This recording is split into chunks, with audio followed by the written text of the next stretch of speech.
Le régime de Mollah va-t-il être sauvé de la banqueroute? Dans le rôle du sauveur, la Chine qui pourrait investir 350 milliards d'euros, notamment dans la coopération militaire et le développement d'armes. Comme si pour Pékin, la guerre contre Washington n'avait pas de limite, y compris si cet accord doit être signé dans un contexte d'explosion dite mystérieuse contre les infrastructures militaires et nucléaires iraniennes. Nous en parlerons avec l'ancien conseiller à la sécurité nationale au département d'État américain. Nous aurons dans quelques minutes également en exclusivité pour Défense un entretien avec le chef d'état-major grec en visite éclair en Israël. Il qualifie le Premier ministre turc Erdogan de révisionniste. En fin d'émission, nous ferons le point sur la pandémie de Covid-19 qui sévit dans les rangs de Tsahal.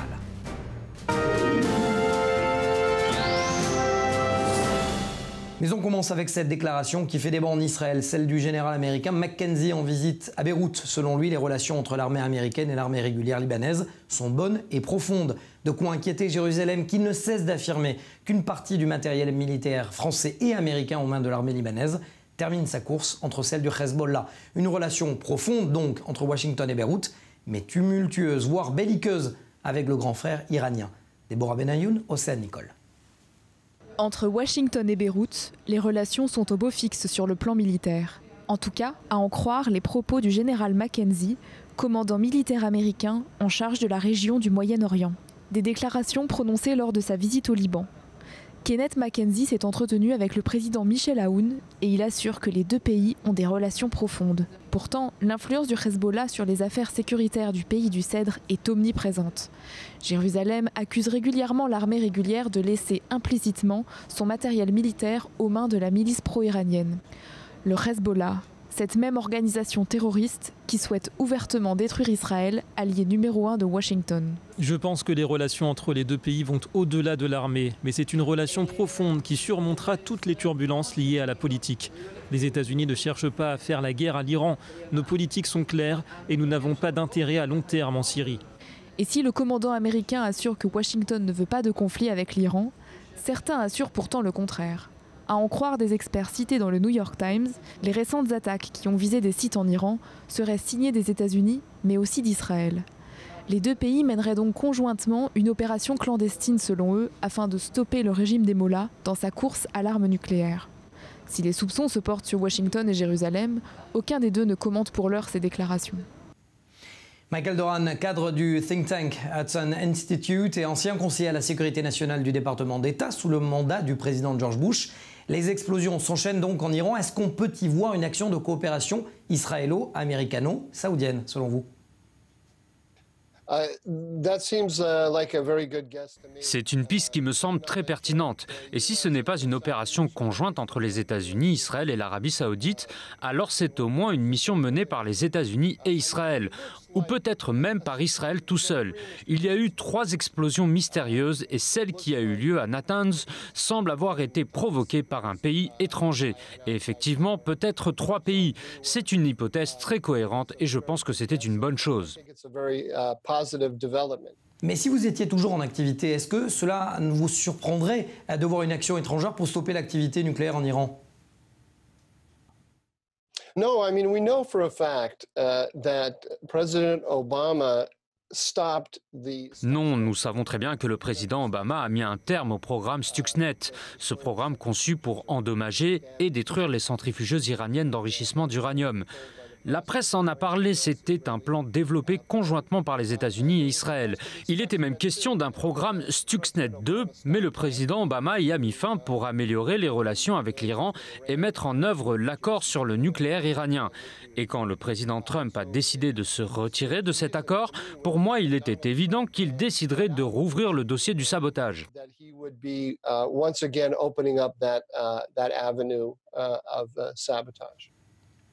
Cela dit, est-ce qu'on doit craindre, à ce titre, une action de représailles iranienne contre les intérêts américains ou de ses alliés dans la région?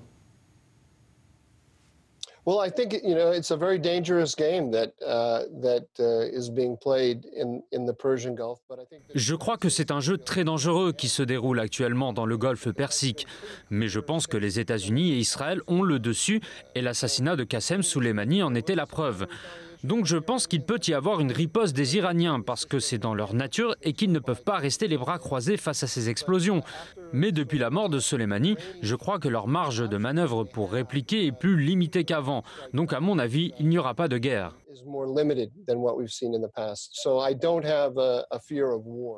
Si vous étiez toujours en poste aujourd'hui à Washington, que conseillerez-vous à Mike Pompeo? My advice would be faster, please.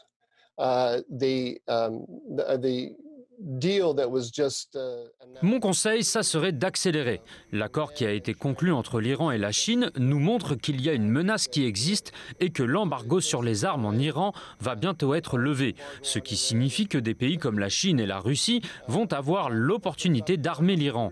Je crois que plus on mettra la pression sur l'Iran, plus on tentera de la neutraliser, mieux ce sera. Pressure we put on Iran, and the more we neuter it, the better. Michael Doran, question sensible. Ne pensez-vous pas que la Chine joue ici à la roulette russe en cherchant à se venger de la politique anti-Pékin de Trump?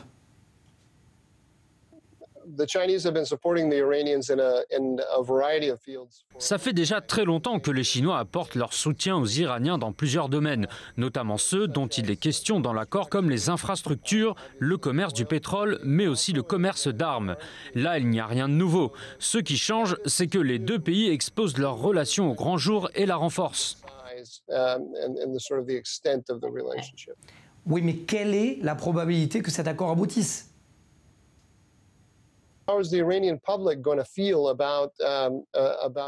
La question, c'est de savoir comment les Iraniens vont se sentir s'ils se font coloniser par la Chine. Personnellement, cet accord ne me fait pas peur parce que, comme je l'ai dit, ce n'est que la suite logique de ce qu'on connaît déjà.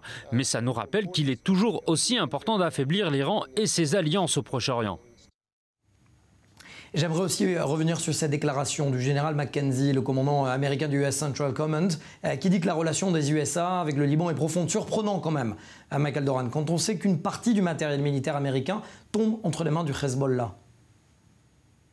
Right. The debate here in Washington is along the same lines. There are those who say that support for the Lebanese. C'est vrai, ici à Washington, il y a le même débat.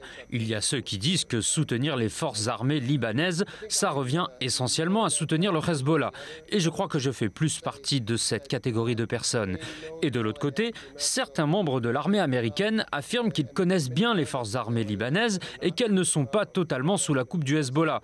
Selon eux, si les États-Unis faisaient marche arrière, ça pourrait engendrer un grand vide et le Hezbollah en profiterait pour s'emparer de plusieurs territoires au Liban qu'il ne contrôle pas encore directement. Comme je l'ai dit, moi je fais plutôt partie du premier groupe. Mais si j'étais israélien, je ne me ferais pas trop de soucis parce qu'en ce moment, l'économie libanaise est en train de s'écrouler. Elle s'est totalement effondrée.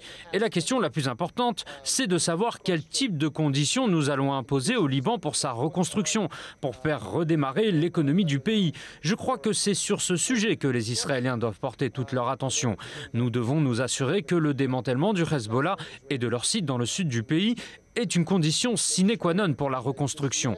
Si les Libanais veulent que leur économie redémarre, alors il faut que le Hezbollah soit désarmé. For reconstruction. If the Lebanese want to have their economy back, then Hezbollah has to disarm. Pardonnez-moi d'insister, mais ne pensez-vous pas que c'est dangereux quand même de voir le Hezbollah mettre la main sur le matériel américain? Je peux comprendre que les Israéliens considèrent ça comme un danger, mais la priorité absolue, ce sont les munitions à guidage de précision que l'Iran fournit au Hezbollah. C'est sur ces 150 000 roquettes et missiles que nous devons nous concentrer. Merci Michael Doran, ancien conseiller à la sécurité nationale au département d'État. Merci. On en vient avec vous, Océane Nicole, à cet accord dont je viens de parler avec Michael Doran entre la Chine et l'Iran, selon lequel Pékin pourra injecter 400 milliards de dollars dans plusieurs projets.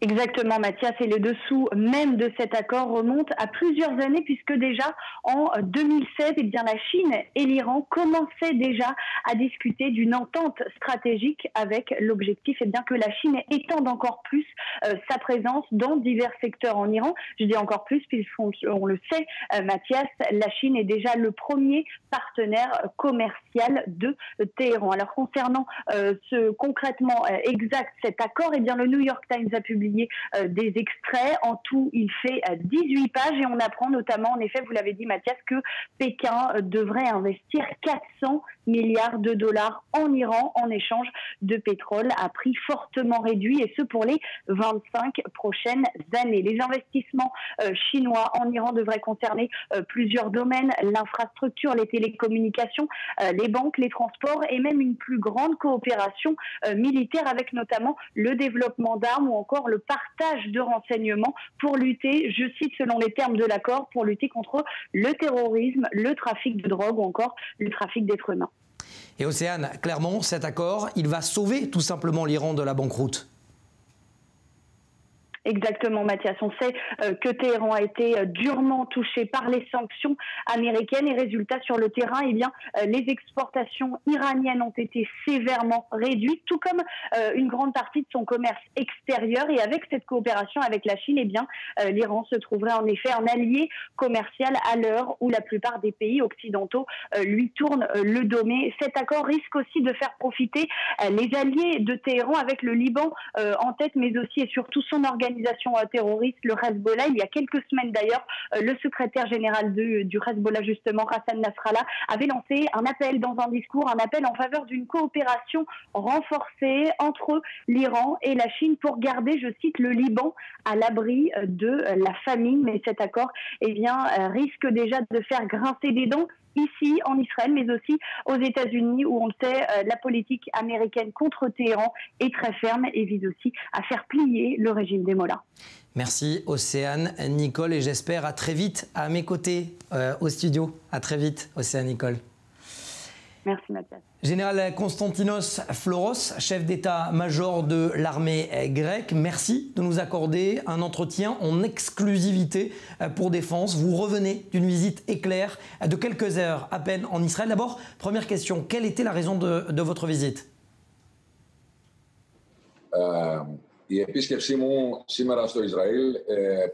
Ma visite a eu lieu suite à l'invitation du chef d'état-major, le lieutenant-général Aviv Kochavi, afin de discuter de questions d'intérêt mutuel et d'améliorer encore notre coopération militaire. Et alors que les défis dans la zone élargie de la Méditerranée orientale s'intensifient, le renforcement du partenariat militaire entre nos deux pays est une priorité absolue pour mon pays, et en particulier pour les forces armées helléniques. Pourquoi est-il si important pour vous de venir visiter encore une fois Israël quelques semaines seulement après la visite de votre Premier ministre, le Premier ministre grec ? D'un point de vue politique, les relations israélo-grecques sont probablement au meilleur niveau jamais atteint. Et donc ma visite en Israël visait à concrétiser et à traduire au niveau militaire l'excellente coopération que les deux pays ont récemment développée.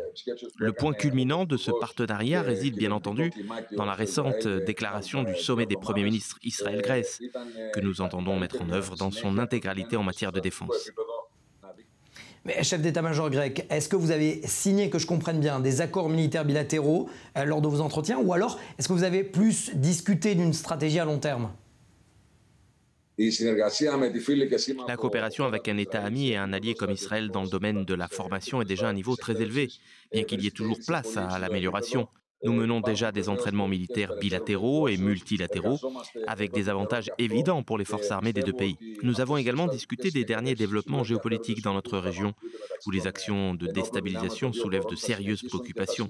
L'établissement d'une entente commune sur les défis respectifs étant le facteur qui favorisera la paix et la stabilité dans la région. En ce qui concerne notre relation bilatérale, je crois qu'elle a des bases solides fondées sur la réciprocité et une compréhension commune des caractéristiques particulières de notre politique sécuritaire.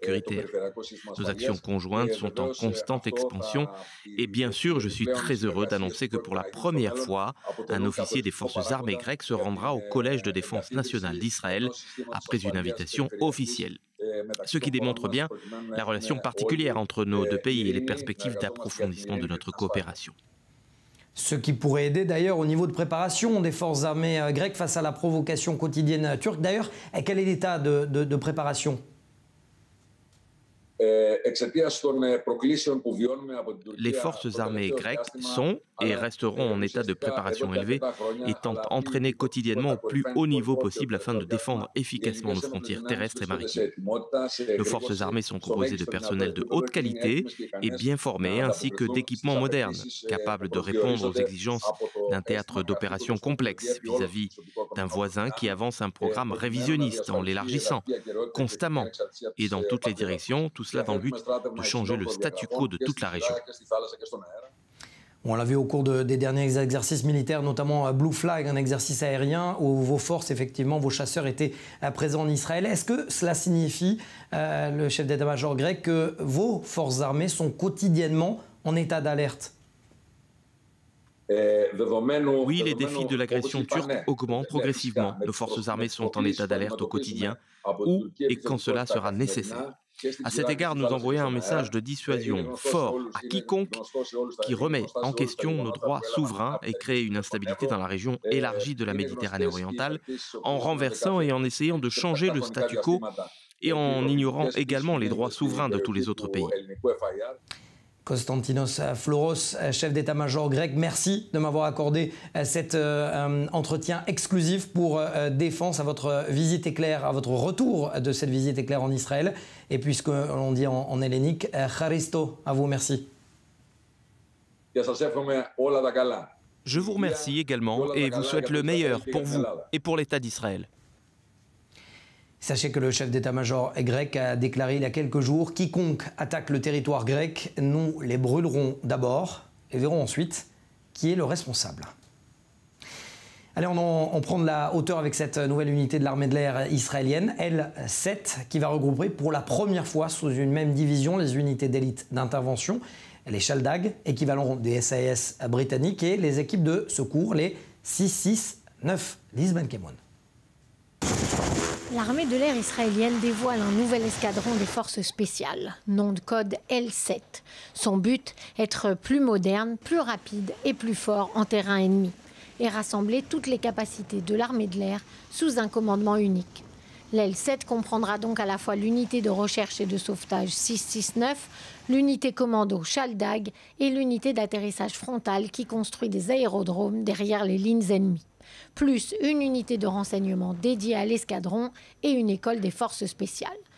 Le tout sous le commandement d'un seul officier, identifié par son grade et l'initiale de son nom en hébreu, le colonel Ayin. Le général Amika Miakin s'est félicité de cette création, précisant que l'armée de l'air débutait une nouvelle page de son histoire tout en restant fidèle à son héritage. Le nouvel escadron fonctionnera comme une composante complémentaire et unique aux activités de l'armée de l'air, grâce à des opérations spéciales de profondeur, de routine et d'urgence. L'ouverture de la nouvelle aile fait partie du plan du chef d'état-major israélien Aviv Kochavi pour une armée plus efficace et plus technologique d'ici 2024.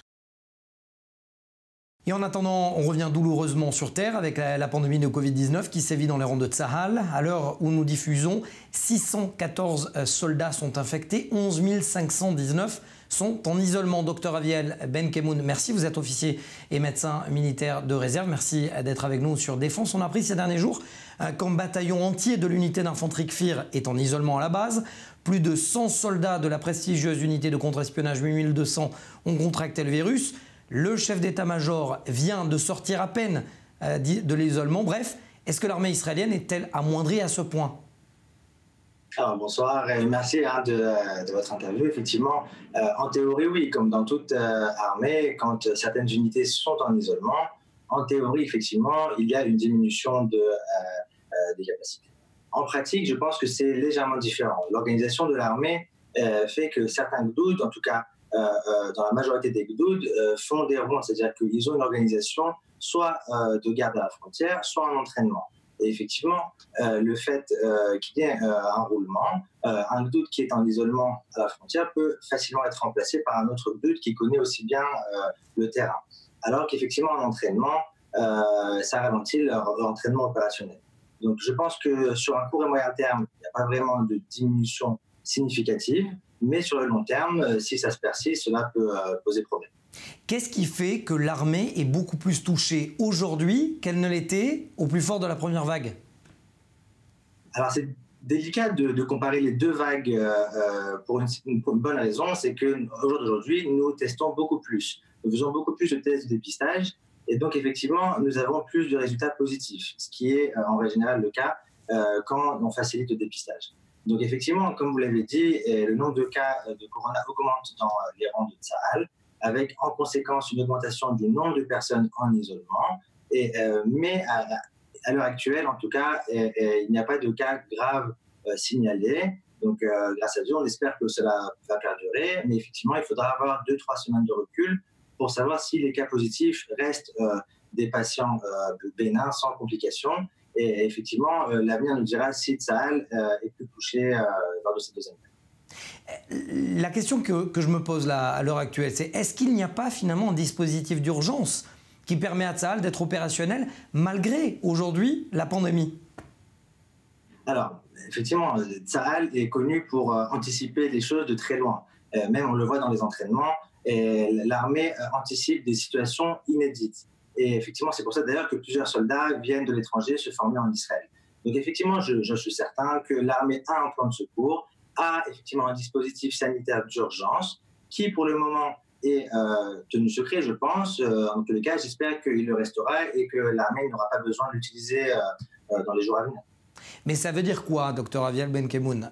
Est-ce qu'un bataillon en isolement, alors je parlais du bataillon de Kfir par exemple, ça pourrait être notre, Golani, Givati, Nahal, bref, toutes ces unités d'infanterie, peut combattre si une guerre éclate? En clair, est-ce que l'état d'urgence passe avant les considérations sanitaires? Alors, effectivement, c'est vrai que c'est toujours le dilemme dans un temps qui n'est pas un temps de guerre. Et en cas de guerre imminente, la prévention passe au second plan, c'est certain. J'aimerais juste différencier certaines choses. Un gdoud en isolement ne veut pas dire un gdoud qui est positif au corona et encore moins un gdoud qui est malade. Effectivement, les soldats combattants ont été triés, ont été formés selon leur état physique, leur état mental, leur capacité médicale à survenir à des entraînements très compliqués. Donc, ils ne sont pas des populations à risque de complications du corona. Donc, en réponse, oui, je pense qu'un gdoud en isolement peut largement combattre en cas de guerre imminente, mais l'armée ne prendra pas de risque avec des soldats qui sont positifs ou des soldats qui sont fatigués. Effectivement, dans ces cas-là, l'armée prendra les précautions pour ne pas les envoyer au combat.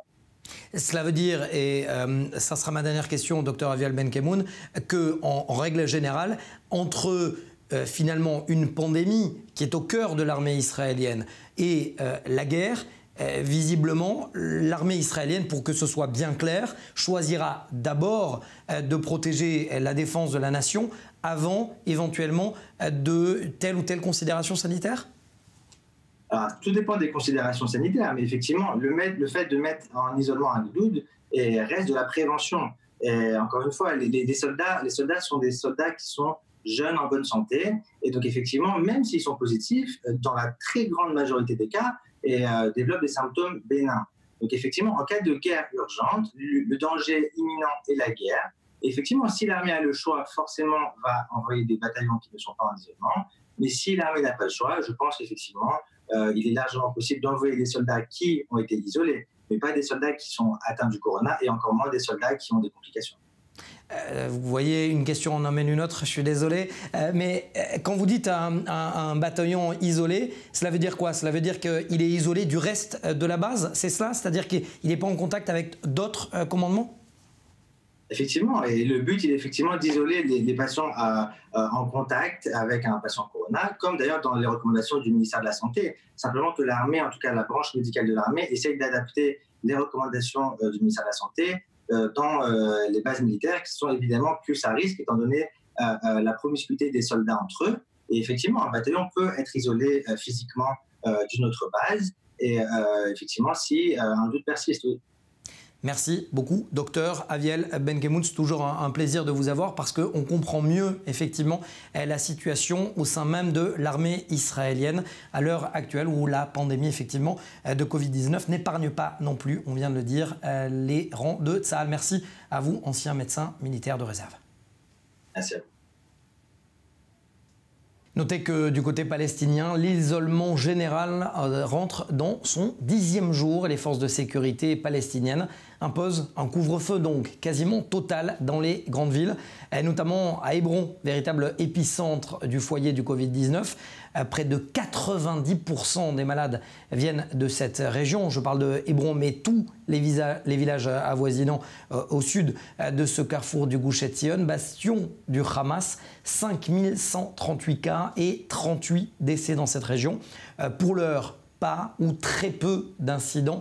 La police palestinienne parvient à contrôler le terrain. Le Fatah a d'ailleurs annulé une grande manifestation anti-souveraineté qui était prévue lundi soir. En attendant, la région, vous le savez, est plutôt calme. C'est dans ce contexte que le commandement centre de l'armée israélienne, vous allez voir sur ces images, en charge de la gestion sécuritaire de ces territoires, a un nouveau chef, le général Tamir Yedai, qui remplace Nadav Padan, qui prend sa retraite après 34 ans de service. Vous le voyez sur cet écran, à cette occasion, le chef d'état-major Aviv Kochavi a déclaré, je le cite, « Nous avons récemment reçu un douloureux rappel du coût élevé de la mission de défense en cours dans le secteur.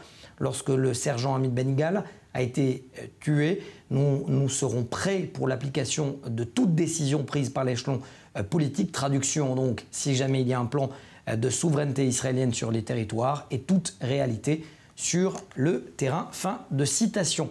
Voilà, c'est la fin de ce numéro de Défense. Merci d'avoir été avec nous. Merci à toute l'équipe également à la régie. Je vous retrouve la semaine prochaine, même plateau, même heure sur i24 News.